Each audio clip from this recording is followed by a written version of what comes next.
기도하겠습니다. 좋으신 아버지 하나님, 오늘도 저희들에게 이 아침의 시간을 허락하여 주시고 또 주님의 말씀을 묵상하게 하시니 감사를 드립니다. 오늘도 우리에게 주신 말씀 붙들고 또 하나님께서 우리를 지명하여 부르신 이유가 무엇인지 잘 알게 하여 주시고 또 맡겨진 사명 잘 감당하면서 하나님 나라의 또 사명을 잘 감당하는 일꾼 되어 살게 하여 주옵소서.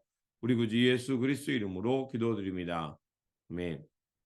오늘 우리에게 주신 말씀은 사도행전 12장 1절에서 12절입니다. 이 무렵에 헤롯 왕이 손을 펼쳐서 교회에 속한 몇몇 사람을 해하였다. 그는 먼저 요한과 형제간인 야고보를 칼로 죽였다. 헤롯은 유대 사람들이 이 일을 기뻐하는 것을 보고 이제는 베드로까지 잡으려고 하였다. 때는 무교절 기간이었다. 그는 베드로도 잡아서 감옥에 가두고 네 명으로 짠 경비병 네 패에게 맡겨서 지키게 하였다. 유월절이 지나면 백성들 앞에 그를 끌어낼 속셈이었다. 이렇게 되어서 베드로가 감옥에 갇히고 교회는 그를 위하여 하나님께 간절히 기도하였다. 헤롯이 베드로를 백성들 앞에 끌어내기로 한 그 전날 밤이었다. 베드로는 두 쇠사슬에 묶여 군인 두 사람 틈에서 잠들어 있었고 문 앞에는 파수꾼들이 감옥을 지키고 있었다. 그런데 갑자기 주님의 천사가 나타나고 감방의 빛이 환히 비치었다. 천사가 베드로의 옆구리를 쳐서 깨우고 말하기를 빨리 일어서라 하였다. 그러자 쇠사슬이 그의 두 손목에서 풀렸다. 천사가 베드로에게 띠를 띠고 신을 신어라 하고 말하니 베드로가 그대로 하였다. 또 천사가 그에게 겉옷을 두르고 나를 따라오너라 하니 베드로가 감방에서 나와서 천사를 따라갔다. 베드로는 천사가 하는 일이 참인 줄 모르고 자기가 환상을 보고 있는 것이라고 생각하였다. 그들이 첫째 초소와 둘째 초소를 지나서 시내로 통하는 철문에 이르니 문이 저절로 열렸다. 그래서 그들은 바깥으로 나와서 거리 하나를 지났다. 그때에 갑자기 천사가 떠나갔다. 그때야 베드로가 정신이 나서 말하였다. 이제야 참으로 알겠다. 주님께서 주님의 천사를 보내셔서 헤롯의 손에서 그리고 유대 백성의 꾸민 모든 음모에서 나를 건져 주셨다. 이런 사실을 깨닫고서 베드로는 마가라고 하는 요한의 어머니 마리아의 집으로 갔다. 거기에는 많은 사람이 모여서 기도하고 있었다. 아멘.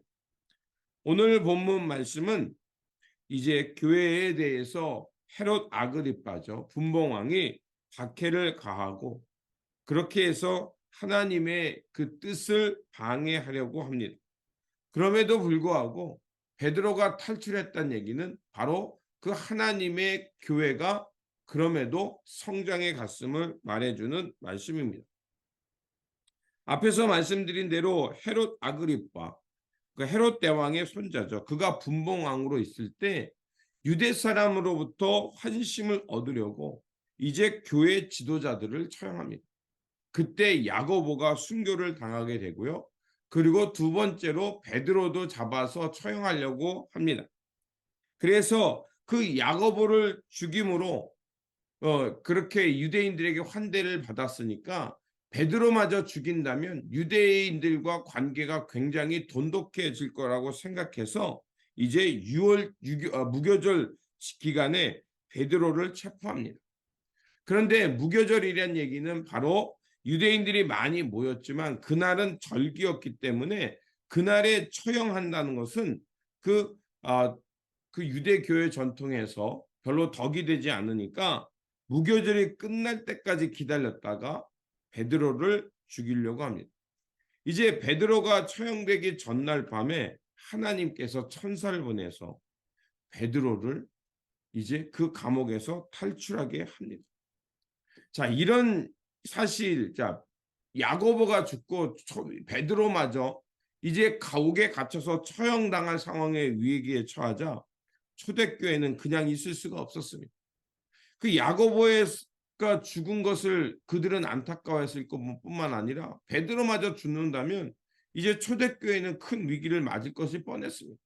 그래서 그들은 걱정 가운데 이제 그 마가 다락방, 그 마리아의 그 집에 모여서 그 간절히 기도를 하게 됩니다. 교회가 할 수 있는 것은 바로 하나님의 도움을 구할 뿐이었습니다. 그렇게 간절히 기도하고 있었습니다. 그리고 오늘 본문이 말하는 대로 베드로가 처형당하기 전날 밤에 하나님은 천사를 보내서 그를 감옥에서 끌어내옵니다. 그런데 그 감옥에 있는 베드로의 모습이 묘사되고 있죠. 베드로는 자기가 죽을 수밖에 없는 그 전날 밤인데도 너무 깊이 잠을 잤습니다. 천사가 그의 옆구리를 깨워야 차에서 깨울 정도로 깊이 잠들었다고 말하고 있습니다. 그렇다면 베드로는 그렇게 자기의 목숨이 끊어질 수 있는 그런 죽음의 공포가 있는 상황에서도 어떻게 이렇게 깊이 잠을 잘 수 있었을까? 거기에는 그 베드로의 그 믿음이 있었기 때문이라고 생각할 수 있습니다. 베드로는 예수님께서 십자가에 달리시고 사흘 만에 죽은 자 가운데서 부활하신 것을 목격한 사람이었습니다. 그리고 베드로는 그 죽으면 죽으리라는 그 믿음을 가지고 있었기 때문에 설령 그가 주님을 복음을 전하다 죽는다 할지라도 그 주님께서 자신을 영생의 삶으로 이끌어 주실 거라는 확고한 믿음이 있었기 때문에 그렇습니다. 그렇게 그는 죽음이 직면해 있는 상황 속에서도 평안을 누릴 수 있었고 믿음으로 주님을 향해 나아갈 수 있었던 것입니다. 자, 이렇게 그 베드로가 그런 믿음 가운데 죽음에서 생명으로 옮겨지고 그리고 그가 달려간 것은 마가라고는 하고 하는 불리는 요한의 집 마리아의 집에 달려갑니다. 자, 이런 것을 보면서 앞에서 언급한 대로 과연 우리가 그 어려운 시대 또 오늘 같은 시대로 말한다면 이제 더 이상 사람들이 종교를 가지려 하지 않습니다. 신앙에 대해서 이제 사람들이 그 별로 관심을 갖지 않는 시대가 되었습니다.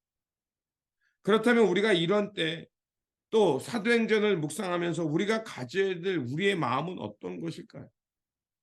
바로 위기 가운데 그럼에도 불구하고 하나님은 하나님의 역사를 써간다는 것을 믿고 우리는 예수 그리스도에 대한 전적인 신뢰를 가져야 된다는 겁니다.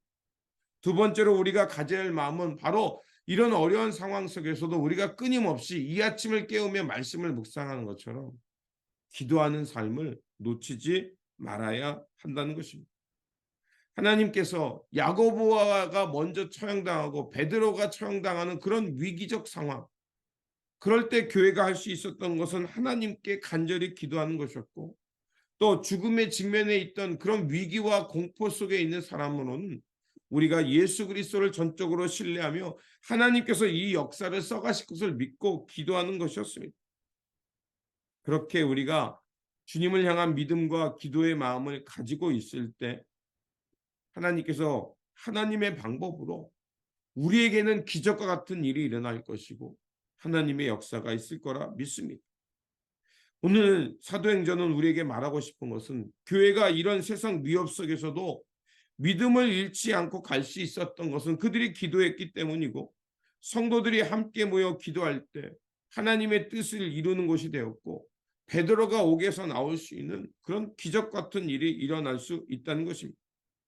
그렇게 오늘도 우리가 이 아침을 깨우는 것처럼 다시 한번 하나님의 때를 구하며 기도해야 한다는 것입니다. 그리고 하나님을 향한 전적인 신뢰 가운데서 믿음을 잃지 않고 주님께서 이 역사를 통해서 다시 한번 기적을 일으킬 것을 믿으면서 묵묵히 살아가라는 것입니다. 그리고 읽진 않았지만 두 번째 사건이 나옵니다. 바로 헤롯 아그리빠에 대한 죽음입니다. 이 헤롯이 통치하는 지역 중에 두로와 시돈이라는 곳이 있습니다. 그런데 두로와 시돈 사람들은 그 헤롯이 통치하는 지역에서 아마 어떤 항구 지역과 분쟁이 있었던 것으로 추정됩니다. 그래서 두로와 시돈 쪽에 있던 사람들은 만약에 헤롯과 관계가 나빠지면 식량 공급이 원활히 되지 않기 때문에 헤롯의 마음을 달래기 위해서 그 헤롯 아그리빠를 두로와 시돈 지역으로 초청합니다. 그때가 언제인지를 잘 알 수 없지만 유대의 역사가인 요세푸스는 이렇게 말합니다. 아마도 로마가 그 영국의 원정을 나가기 위해 축제를 벌였던 그때쯤이라고 말합니다. 그래서 두로 사람들은 헤롯을 그곳에 초청하면서 축제 기간을 빌어서 그 헤롯 분봉왕을 이렇게 위로하고 우리가 당신들에게 당신의 그 통치 덕에 이렇게 잘 되어 있습니다라고 이렇게 아부를 떨기 위해 헤롯을 초청했습니다. 그리고 그를 단상에 세우고 연설을 하게 했습니다. 그러자 그 두로와 시돈 사람들은 뭐라고 하냐면 당신의 이 연설은 신의 소리요 사람의 소리가 아니다라고 하면서 칭송했습니다. 헤롯은 어땠을까요? 으쓱해졌을 겁니다. 내가 이런 권력의 사람이라는 거에서 그 권력에 자만하면 내가 마치 신이 된 것처럼 착각했을 것입니다. 그런데 성경은 뭐라고 말하냐면요. 23절에 그러자 즉시 주님의 천사가 헤롯을 내리쳤다. 헤롯이 하나님께 영광을 돌리지 않았기 때문이다. 그는 벌레에 먹혀서 죽고 말았다라고 말합니다. 자, 이 사건은 무엇을 말하냐면 헤롯이 그날 그 축제에서 음식을 먹었는데 복통으로 죽었다라고 얘기하고 있습니다. 그 얘기는 뭐냐면 헤롯이 아마도 음식을 잘못 먹어서 세균에 감염되어서 그가 죽은 것으로 역사가는 평가하고 있습니다. 헤롯의 잘못은 무엇입니까? 바로 자신이 신이라고 착각했다는 겁니다.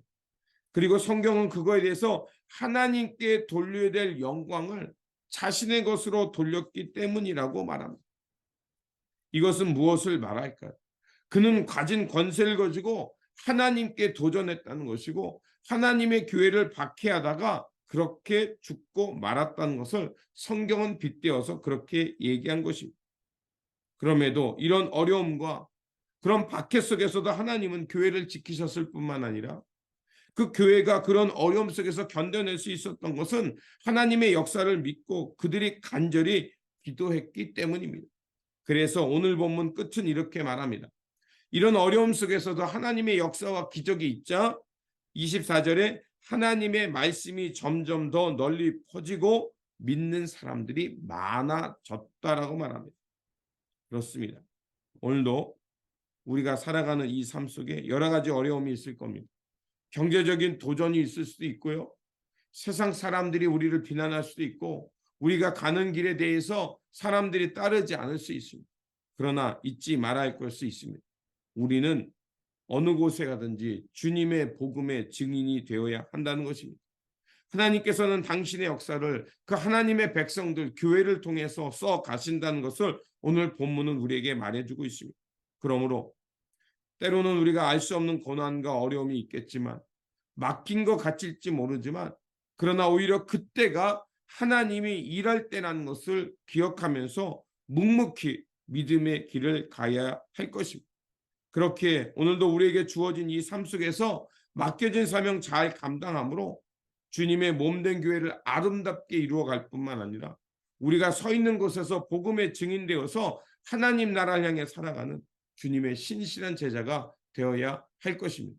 이러한 믿음과 사명으로 살아가는 저와 여러분이 되시기를 주님의 이름으로 축원드립니다. 기도하겠습니다. 진리의 하나님, 주님의 몸된 교회에 어떤 박해가 있어서 그 교회는 무너지지 않고 하나님의 말씀 가운데 성장했음을 우리는 보았습니다.